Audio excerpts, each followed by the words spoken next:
ছোট্ট নিথর দেহে পাশবিক নির্যাতনের ক্ষত নিয়ে শেষবারের মতো মাগুরায় নিজ বাড়িতে যাচ্ছে ধর্ষণের শিকার ৮ বছরের শিশুটি। যে অচেতন অবস্থায় রাজধানীতে আনা হয়েছিল, সেখান থেকে আর চোখ মেলা হয়নি তার। ১ সপ্তাহ জীবন মৃত্যুর সন্ধিক্ষণে থেকে চিকিৎসকদের সব চেষ্টা ব্যর্থ করে পাড়ি জমায় না ফেরার দেশে।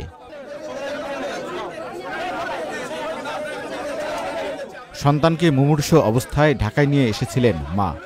আপ্রাণ চেষ্টায়ও বাঁচাতে পারলেন না নারী ছেঁড়া ধনকে। এখন তার একটাই চাওয়া, দোষীদের সর্বোচ্চ শাস্তি।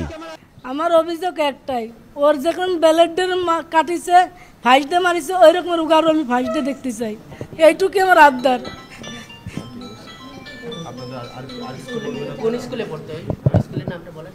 স্কুলের নাম জারিয়া সরকারি প্রাথমিক বিদ্যালয়।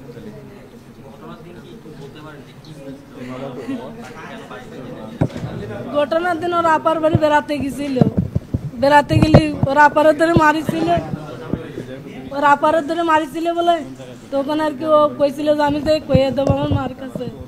তখনই সেই রাত্রি ওই রকমের ঘটনা ঘটেছে। বড় মায়ের ইচ্ছে আমি তো মারি আলাদা করে ধুয়ে দিছিল। পরে 11টার সময় আমার কাছে ফোন দিয়েছে যে আপনার মনে অসুস্থ। আমি যাই দেখি যে সদরে ভর্তি করছে মাগুরা দিয়ে। তুই উনি পলাইছে ওই মহিলা। জানাজা গ্রামের বাড়িতে হবে। এর আগে আন্তঃবাহিনী জনসংযোগ পরিদপ্তর ISPR জানায়, বৃহস্পতিবার সকালে শিশুটির 3 বার কার্ডিয়াক অ্যারেস্ট হয়। 2 বার স্থিতিশীল করা গেলেও তৃতীয়বার আর হৃদস্পন্দন ফিরে আসেনি। দুপুর 1টায় সম্মিলিত সামরিক হাসপাতালে শেষ নিঃশ্বাস ত্যাগ করে সে। বিকেল 5:30টায় শিশুটির মরদেহ CMH থেকে সেনাবাহিনীর হেলিকপ্টারে করে মাগুরার উদ্দেশ্যে নেওয়া হয়। আমি পরিবারের পক্ষ থেকে বক্তব্য এতটুকুই আছে যেন ওদেরকে, আন্টি যেটা বললেন, ওদেরকে জন্য ফাঁসি দেওয়া হয়। যারাই আসিয়ার হত্যার সাথে জড়িত সবার ফাঁসি চাই আমরা। আমাদের আর কোনো বক্তব্য নেই। দ্রুততার সঙ্গে যত দ্রুত সম্ভব ওদেরকে ফাঁসি দিতে হবে। আর একটা এখানে আর কোনো কথা নেই, কথাই একটাই।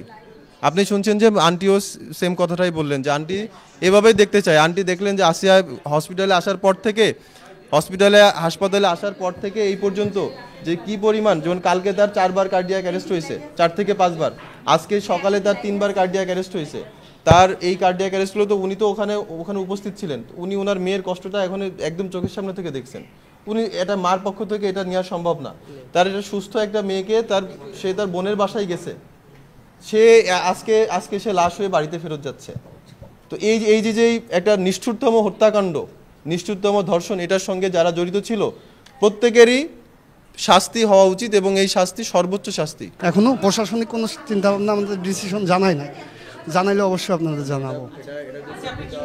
ভাই, আমি ওদের ভাই রনি শিকদার। এখন এই আসামির হলো শাস্তি প্রকাশ্যে ফাঁসি দিতে হবে।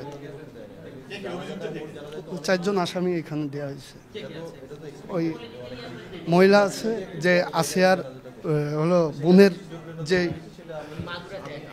আসিয়ার বোনের জামাই, যে তার ভাই সজীব, তার বাবা হিটু এবং সেই মহিলা, টোটাল 4 জন আসামি এখানে।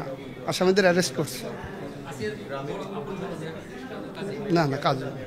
শিশুটির মৃত্যুর খবরে CMH-এ ছুটে যান বিভিন্ন দলের নেতারা।